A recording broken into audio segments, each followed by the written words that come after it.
pirms 2 mēnešiem. Faktiski tā bija gatava pašā jūnijas sākumā. Šobrīd izskatās tā, it kā būtu šeit bijusi jau gadiem. Šobrīd ir jūlija beigas un prieks ir milzīgs par to, ka iecer ir realizējusies un realizējusies pilnībā. Kāpēc šāds brīnišķīgs efekts tika panākts? It kā doba būtu jau sen, tāpēc, ka šeit jau auga 2 augi, bumbiere un bārbele, kas jau ir pieauguši un pilnvērtīgi augi. Un arī tāpēc, ka hortenzijas, kas te tika iestādītas, bija augušas manā dārzā jau 4 gadus, tie ir pieauguši augi, kas tika pārstādīti šeit, saglabājot sakņu kamolu, un tādēļ arī šeit turpina augt pilnvērtīgi, brīnišķīgi ziedēt, un ir tāds kolosāls efekts, pēc kādas arī tiecos, kad priekšplānā ir hortenzijas marshmallow, tālāk pink Annabelle un strong Annabelle. Brīnišķīgi.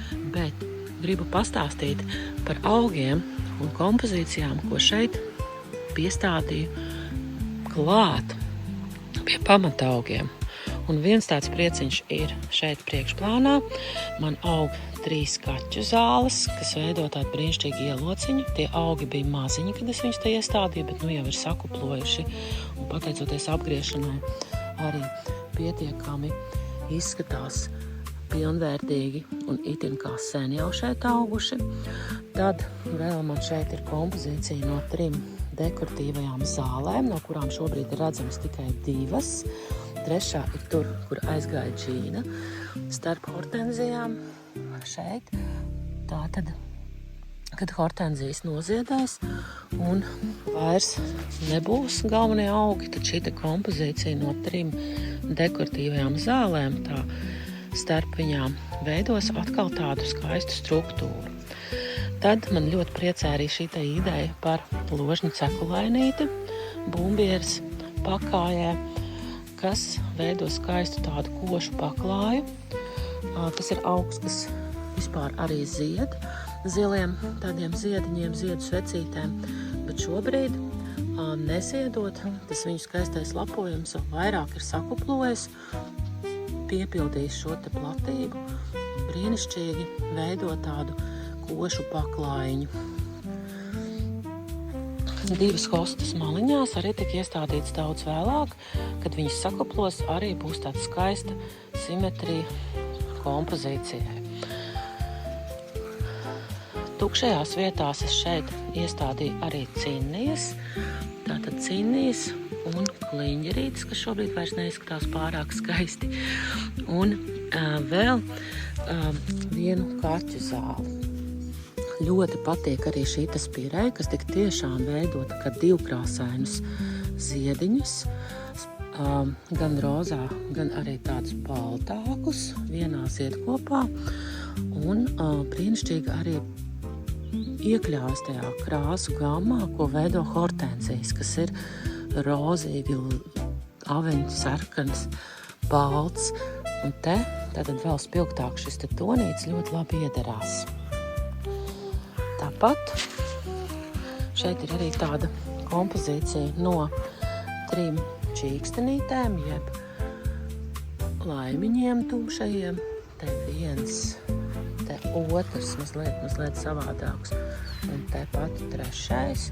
Tātad faktiski arī šeit, kad būs noziedējušas cinnijas un hortenzijas, tie laimiņi būs redzami gluži tāpat kā tā zāle. Paiesim apkārt. Es varu parādīt arī to stūrīti, ko veidoja pie akas. Un tas stūrītis man ļoti priecē no vietas, no kuras es skatos uz šo dobu, no terases. Man liekas, ka ļoti veiksmīgi ir sanācis.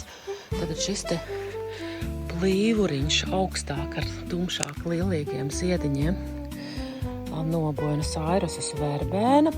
Tātad viņa ir pieaugusi, es viņu audzēju no sēkliņām un apzināti šai vietai sastādīju šeit. Viņa izzina šādus te garus ziedkātus un veido tādu brīnišķīgu mākonīti. Tā kā iekrāso vēl vairāk šo te rozīgo gamu ar tiem lilā ziediņiem, plus šie ir augi, kam nav ļoti nopietna sakņu sistēma. Attiecīgi man tie netraucē akai, un starp viņiem sāk vīdēt arī gladiolas. Viena gladiola šeit būs balta, šobrīd vēl nezied, bet jau ir izbīdījusi savus ziedkātiņus. Un otra zaļa, gan dzeltenīga, tā kā it kā zaļa, vīd cauri šiem te ziedkātiņiem. Un arī, manuprāt, ļoti brīnišķīgi veido šo te kompozīciju, tādu it kā vieglu, bet ar tādiem akcentiņiem. Un vēl man te būs saules puķa, pie kam tādā netipiskā krāsā krēmbalta saules puķa. Ļoti gaidu, kad tā atvērsies. Un būs tāda vertikāla ziedoša šajā dobītes stūrītī. Redzēt, kā kopumā tas izskatās, man jau šķiet, ka brīnišķīgi. Visa tā krāsu gama ir ļoti saskanīga, varbūt izņemot tās kliņģerītes, kas tā vīd vēl tādas oranžīgi dzeltenas. Bet, kliņģerītes jau nozied, tā kā es jau izgriezu tos vecos ziediņus, ļauju vēl izziedēt tām, kas te ir, un tūdaļ viņas vietā nāks astere, kuras tonītes labāk iederēsies dobē.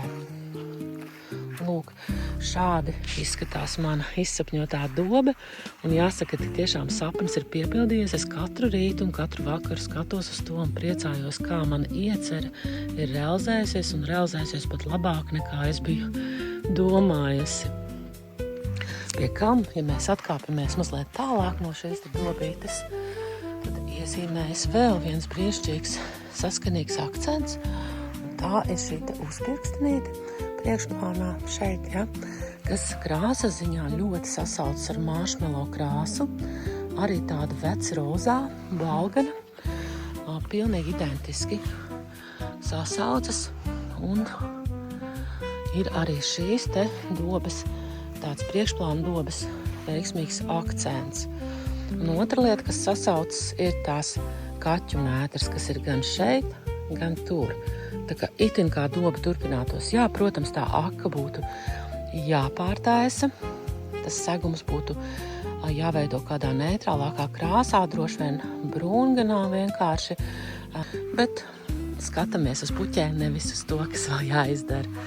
Lūk, kāpēc gribēju to visu parādīt? Varbūt tādēļ, lai iedvesmot arī jūs nebaidīties realizēt savus sapņus, jo izsapņot dobu ir viens, tālāk sastādīt to ļoti grūts darbiņš, galīgi nav viegls, bet pēc tam tas prieks ir ļoti liels, kad jūs skatāties uz šo dobu un pilnīgi neticat savām acīm, ka jūs to esat paveikuši savām rokām, ar savu tādu neatlaidību, ka visi tonīši šeit ir saskaņoti, jā. Faktiski viņi sanāk tāda diezgan lillīga man tā doba, jā. Un ka tā priecē katru dienu, katru brīdi. Vēl, starp citu, tāds pat īsti neizdomāts, bet, sanāca ļoti labs akcents, ir šī te heihēra. Jūs redzat, tas tonītis arī viņai ir tāds tā kā mazliet uz rozīgi oranžīgu. Un tas tonītis brīnišķīgi saskan gan ar to zāli, kas šeit ir, jā, tu grauzi, gan ar šo te zāli, gan arī ar hortenziju toni, jo marshmallow, zāle un arī tā heihēra, faktiski tas ir viena toņu gama, tikai dažādāku spilgtumu. Jā, tad tiešām nebaidieties realizēt savus sapņus, īstenojiet tos un priecājieties par rezultātu. Tas tiešām ir tā vērts. Tas tiešām ir tā vērts.